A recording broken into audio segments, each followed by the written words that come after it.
Assalamualaikum warahmatullahi wabarakatuh. Gimana kabar kalian? Tetap semangat yuk. Kita saat ini mau belajar peluang kejadian majemuk pada mata pelajaran matematika. Tetap semangat. Halo anak-anak, salam kenal. Yang belum kenal saya adalah Bu Arisnaini. Apa itu peluang kejadian majemuk? Nah, kita lagi mau belajar tentang peluang kejadian majemuk. Karena kita penasaran, yuk kita cari tahu yuk kejadian majemuk itu apa. Peluang kejadian majemuk merujuk pada pengukuran peluang yang terlibat dalam dua atau lebih kejadian atau peristiwa yang saling terkait.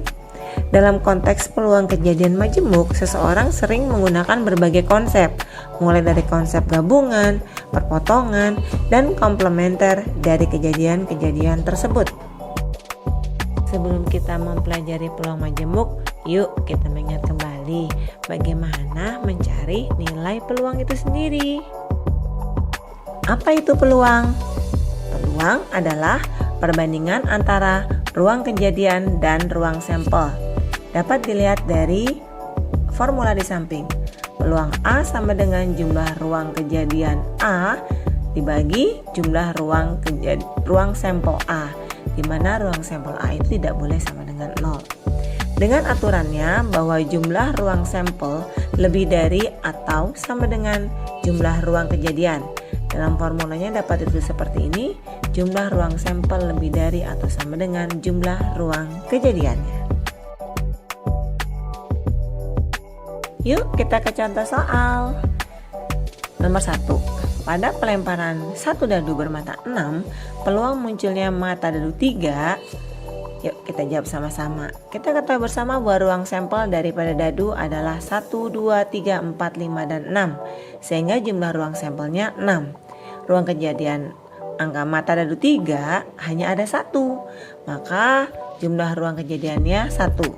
Sehingga peluang kejadian munculnya mata dadu 3 adalah 1/6. Mudah kan? Biar lebih afdol lagi nih kita belajar ya, kita lihat ke contoh soal 2 yuk. Dalam sebuah kotak terdapat 3 kelereng merah dan 6 kelereng hijau. Akan diambil 1 kelereng. Peluang terambilnya 1 kelereng hijau adalah, kita jawab yuk. Jumlah kelereng merah itu 3. Jumlah kelereng hijau 6. Jumlah ruang sampel dari kelereng tersebut adalah 3 ditambah 6 sama dengan 9. Sehingga peluang terambilnya 1 kelereng hijau adalah ruang kejadian per ruang sampel. Ruang kejadian jumlah kelereng hijaunya 6, ruang sampelnya 9. Jadi 6/9. Mudah bukan? Contoh soal nomor 3. Dalam sebuah kotak terdapat 4 kelereng merah dan 5 kelereng hijau. Akan diambil 3 kelereng sekaligus. Peluang terambilnya 2 kelereng hijau dan 1 kelereng merah adalah jumlah kelereng merah ada 4, jumlah kelereng hijaunya 5.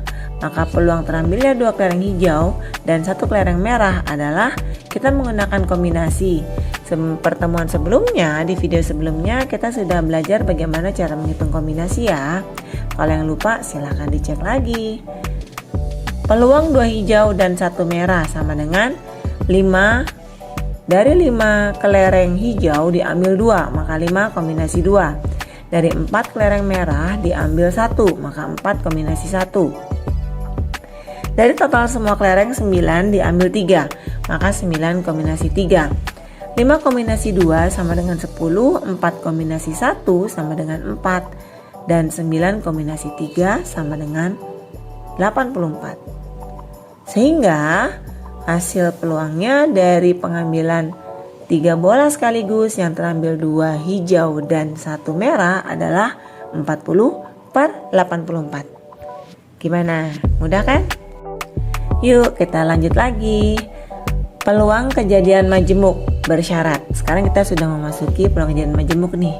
Peluang kejadian majemuk bersyarat di sini adalah peluang munculnya kejadian A dengan syarat kejadian B telah muncul terlebih dahulu. Dapat ditentukan dengan formula sebagai berikut.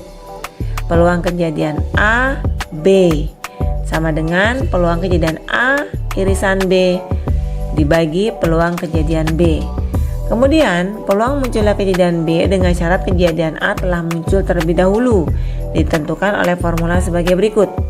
peluang kejadian B dengan diawali oleh kejadian A terlebih dahulu sama dengan peluang kejadian A dan B dibagi peluang kejadian A, di mana bagian pembaginya itu tidak boleh sama dengan 0. Untuk lebih paham lagi kita ke contoh soal ya. Terdapat 3 koin mata uang itu ditos bersamaan. Hitunglah peluang munculnya ketiganya gambar apabila telah muncul paling sedikit 1 gambar.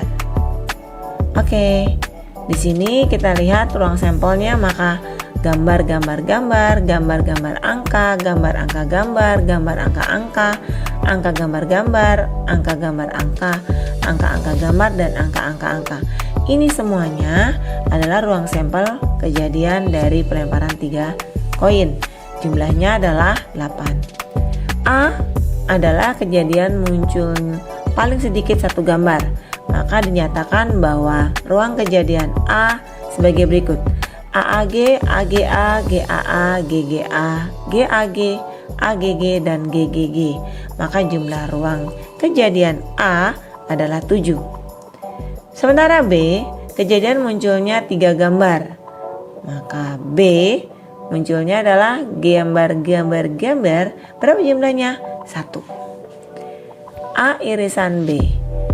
Dari kejadian A dan kejadian B, irisannya hanya 1, yaitu gambar. Maka jumlah A irisan B 1. Sehingga kita dapat notasikan bahwa peluang kejadian A sama dengan 7/8. 7 karena ruang kejadian A-nya 7.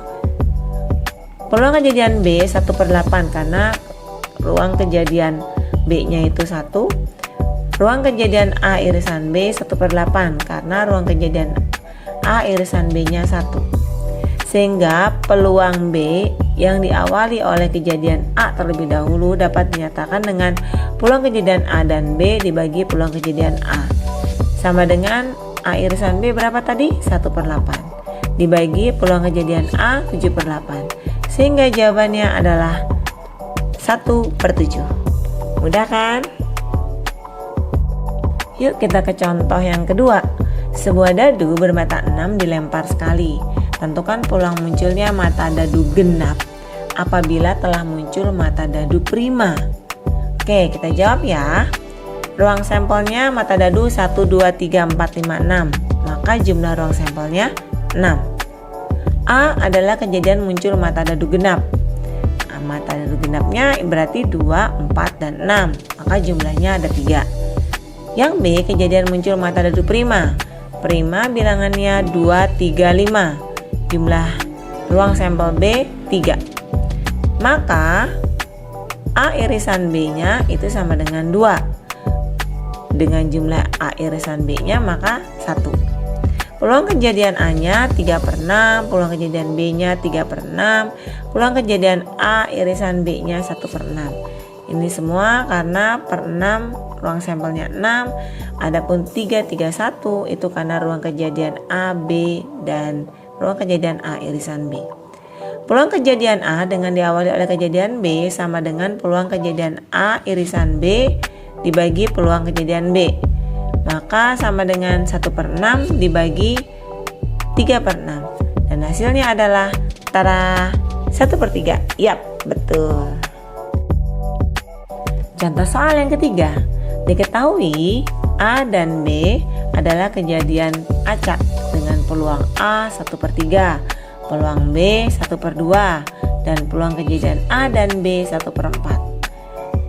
Hitunglah A peluang kejadian A diawali kejadian B, yang B peluang kejadian B diawali oleh kejadian A, yang C peluang kejadian A atau B, dan D peluang kejadian tidak B diawali dengan kejadian tidak A.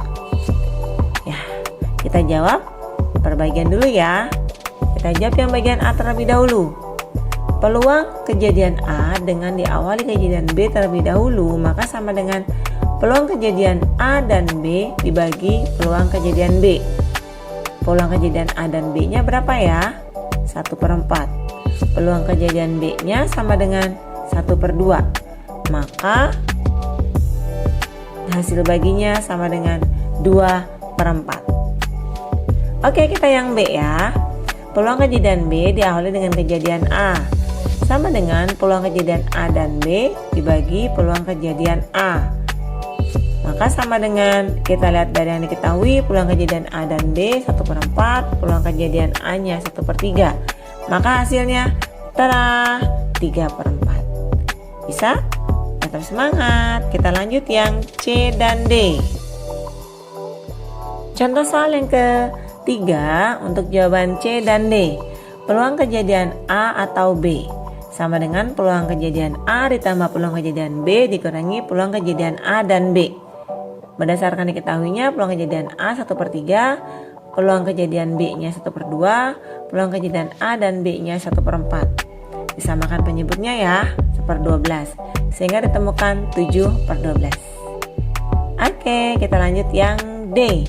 Peluang kejadian tidak B dengan diawali peluang kejadian tidak A sama dengan peluang kejadian tidak A dan tidak B dibagi peluang kejadian tidak A. Sama dengan peluang kejadian tidak A atau B atau dibagi peluang kejadian tidak A sama dengan 1 dikurangi peluang kejadian A. Kemudian peluang kejadian tidak A atau B sama dengan 1 dikurangi peluang kejadian A atau B, yang di bawahnya masih sama 1 dikurangi peluang A. Oke, kita hitung ya, peluang kejadian A atau B mana? 7/12. Kita lihat sudah penghitungan yang 3C tadi. Dan peluang A nya 1/3. Hasil baginya kita hitung, tara 15/24. Gimana? Tetap semangat ya. Oke, kita lanjut ke contoh soal keempat. Sebuah kotak berisi 4 kelereng merah dan 6 kelereng kuning. Diambil 2 kelereng satu persatu dan tidak dikembalikan lagi. Hitunglah peluang dari 2 kali pengambilan. Pengambilan pertama terambil kelereng kuning dan pengambilan 2 kelereng kuning kembali. Oke, kita jawab sama-sama. Jadi di sini ada pengambilan 2 kelereng tapi one by one, tidak langsung sekaligus gitu. Oke, pengambilan pertama yang terambil kelereng kuning. Maka jumlah kelereng kuning kan ada 6. Ruang sampelnya 4 tambah 6, merah 6 dan kuning 6. Maka 6/10. Pengambilan kelereng yang kedua terambil kuning lagi. Maka pengambilan kelereng kuning setelah pengambilan kelereng kuning yang pertama. Jumlahnya tidak lagi menjadi 6, melainkan 6 dikurangi 1. Begitu juga ruang sampelnya sudah dikurangi 1. Sehingga jawabannya adalah 5/9. Peluang keduanya terambil kelereng kuning secara bergantian tanpa pengembalian adalah peluang kuning 1 dan kuning 2 sama dengan peluang kuning 1 dikali peluang kuning 2. Sama dengan 6/10 dikali 5/9. Dan jawabannya adalah 1/3. Gampang kan? Oke, kita lanjut lagi ke peluang kejadian majemuk untuk saling bebas. Jika A dan B adalah kejadian saling bebas, maka peluang A dan B sama dengan peluang A dikali peluang B. Jika peluang A dan B tidak sama dengan peluang A dikali peluang B, maka A dan B disebut kejadian saling bergantungan, tidak saling bebas. Oke, kita lanjut yuk ke contoh soal peluang kejadian majemuk saling bebas. 1 dadu dan 1 mata uang ditos sekali secara bersamaan. Berapa peluang munculnya mata dadu 5 pada dadu dan angka pada mata uang? Yuk kita jawab bersama-sama. Ruang sampel dadu ada 6, ruang sampel mata uang ada 2. Misalkan A adalah kejadian munculnya mata dadu 5, maka kan jumlahnya hanya 1 ya. Kejadian munculnya angka pada mata uang juga jumlahnya angka pada mata uang 1 kan. Maka peluang A nya itu 1/6, peluang kejadian B nya itu 1/2. Sehingga peluang kejadian A dan B dapat dinyatakan sebagai peluang A dikali peluang B. Maka sama dengan 1/6 dikali 1/2. Jawabannya 1/12. Oke, mudah bukan? Oke, lanjut ya. Contoh soal nomor 2. Ani dapat menjawab 90% dari soal ujian matematika dan Budi dapat menjawab 70%. Berapakah peluang bahwa paling sedikit satu dari mereka dapat menjawab menyelesaikan soal matematika yang dipilih secara acak dari soal ujian matematika SMA? Yuk kita jawab ya. Yang A, kejadian bahwa A dapat menjawab soal matematika. Yang B, kejadian bahwa B dapat menjawab soal matematika. A dan B adalah kejadian yang saling bebas. Dengan peluang A 90/100 atau 9/10, peluang B 70/100 atau 7/10. Peluang A dan B sama dengan peluang A dikali peluang B. Peluang A-nya 9/10, peluang B-nya 7/10. Sehingga jawabannya adalah 63/100.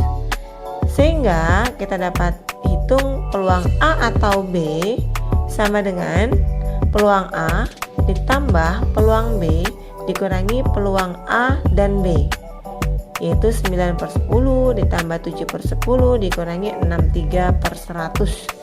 Jawabannya adalah 97/100.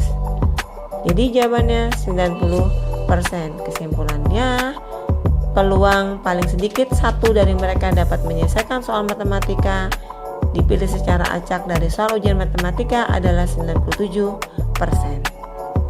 Oke, kita lanjut yuk ke contoh soal ketiga. Peluang dari A, B, dan C dapat menyelesaikan satu soal adalah masing-masing 1/3, 2/7, dan 3/8. Jika ketiganya mencoba menyelesaikan soal itu bersamaan, hitung peluang bahwa pasti satu orang dapat menyelesaikan soal tersebut. Kita jawab. Diketahui peluang kejadian A 1/3, peluang kejadian B 2/7, dan peluang kejadian C-nya itu 3/8. Karena dalam satu kejadian itu hanya dapat satu yang menyelesaikan dan mereka mengerjakan secara bersamaan ketiganya, maka pasti dalam satu kejadian akan ada dua yang tidak bisa mengerjakan. Sehingga kita hitung peluang untuk kejadian komplemennya. Peluang kejadian tidak A 1 dikurangi 1/3, 2/3. Peluang kejadian tidak B 1 dikurangi 2/7, 5/7. Peluang kejadian tidak C sama dengan 1 dikurangi 3/8 sama dengan 5/8. Peluang bahwa pasti satu orang dapat menyelesaikan soal tersebut, kan ada 3 kejadian ya. Maka peluang kejadian yang pertama A bisa menyelesaikan, B dan C tidak. Yang kedua, yang B dapat menyelesaikan sementara A dan C-nya tidak. Dan yang ketiga, peluang C-nya bisa menyelesaikan tapi A dan B-nya itu tidak. Maka sama dengan peluang A dikali peluang tidak B dikali peluang tidak C ditambah peluang tidak A dikali peluang B dikali peluang tidak C ditambah peluang tidak A dikali peluang tidak B dikali peluang C. Dapat kita lihat, diketahui dengan tadi bahwa peluang A dan peluang tidak A dan seterusnya. Maka 1/3 dikali 5/7 dikali 5/8 ditambah 2/3 dikali 2/7 dikali 5/8 ditambah 2/3 dikali 5/7 dikali 3/8. Dan hasilnya kita lihat 25/168, 20/168, dan 30/168. Sehingga kita sederhanakan hasilnya menjadi 25/56. Tidak susah ya. Jadi untuk soal kali ini kejadiannya perlu diingat, dari setiap kejadian 3 orang mengerjakan secara bersama-sama. Tapi dari 3 orang itu hanya 1 yang dapat menyelesaikannya. Oke, sudah dulu ya pertemuan kali ini. Terima kasih atas perhatiannya. Oh iya, apakah ada pertanyaan atau hal-hal yang masih membuat kalian bingung? Mari kita diskusikan bersama ya. Kalian bisa berdiskusi di kolom komentar. Tetap semangat!